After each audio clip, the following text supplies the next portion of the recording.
What connects a diplomatic pact signed in London to the barbed wire on a beach in France? How do you go from neutrality to building concentration camps? The aim of this video essay is to answer that, to trace the thread of complicity that leads from the desk of a British minister to the sand of French beaches. Spain, 1936. A left-wing government elected at the polls. The Popular Front, with reforms that touch the land, civil and workers' rights, and that the oligarchy and capital could not allow. So, supported by the army, they staged a military coup. The people's response was fierce resistance, thus began a civil war, a class war with trenches, 3 years of struggle where the world took sides. The German and Italian fascisms sent planes, troops, and technology supporting Franco's nationals, a testing ground for the war that would come very soon after. The democracies of Europe, however, looked the other way. They preferred a fascist general to a country with dreams of equality, and they signed a paper, the Non-Intervention Pact. That is, while the Spanish fought against fascism in London and Paris, they signed the paper that would decide the war.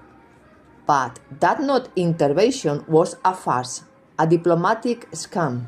While their ministers spoke of neutrality on BBC Radio, the banks of the City of London, with names like Barclays and the Bank of England, were already granting million-dollar credits to Franco's regime, and while the British Parliament blocked any sale of arms to the Republic, its factories, like Shell with its oil and British Steel with its metal, supplied the fascists with the raw materials of war: trucks, tank frames, explosives. It is important to emphasize that the plane that transported Franco from the Canary Islands to Morocco to start the coup had been rented thanks to British contacts and complicity. The help began before the first shot was fired. There was no neutrality, there was economic collaboration with fascism. It was the Non-Intervention Pact protecting the interests of British financial elites who saw in Franco a barricade against communism and a guarantee for the investments. The hypocrisy had an address in the city and signed its checks with one hand while raising a glass with the other to peace in Europe. And now we go to the beautiful French beaches.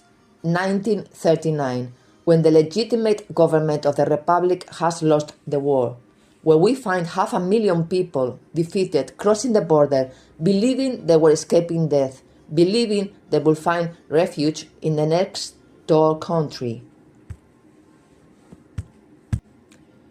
And yes, of course, on the other side, the French government received them, but not as political refugees, but as unwanted prisoners.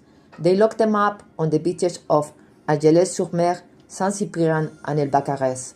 The French must be given credit for not using unbiased terms in their official documents, and they call them by its name, concentration camps. In the press, they call them rabble and pariahs, criminalizing their exile. The welcome was digging a hole in the sand to sleep. It was stealing their last belongings. It was letting them die of cold, disease, and despair, guarded by Senegalese colonial soldiers, men from another colonized people forced to do the dirty work of their oppressors. More than 15,000 Spaniards died in those sandy beaches during the first year.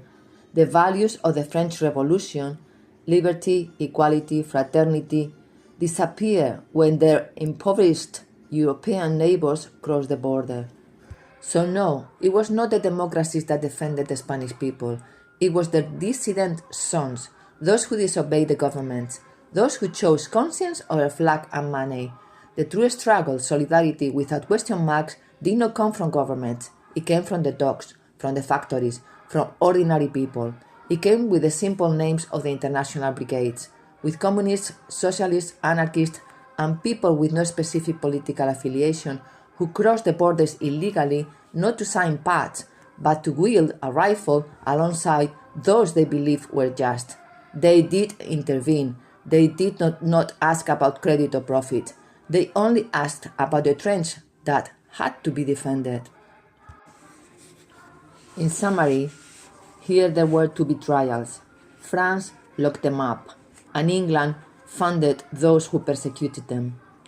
Europe drew a circle of wire and silence around the hopes of a people.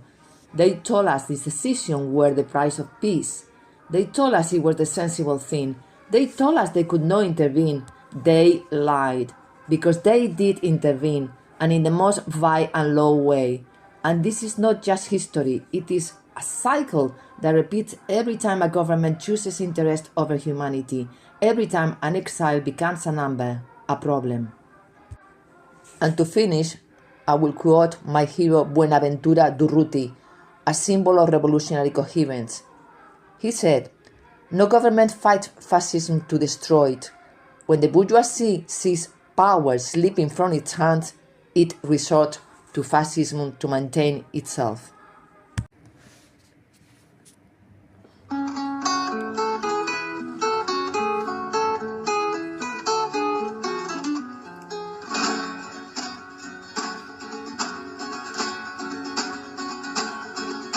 La plaza de mi pueblo dijo el jornalero al amo. En la plaza de mi pueblo dijo el jornalero al amo. Nuestros hijos nacerán.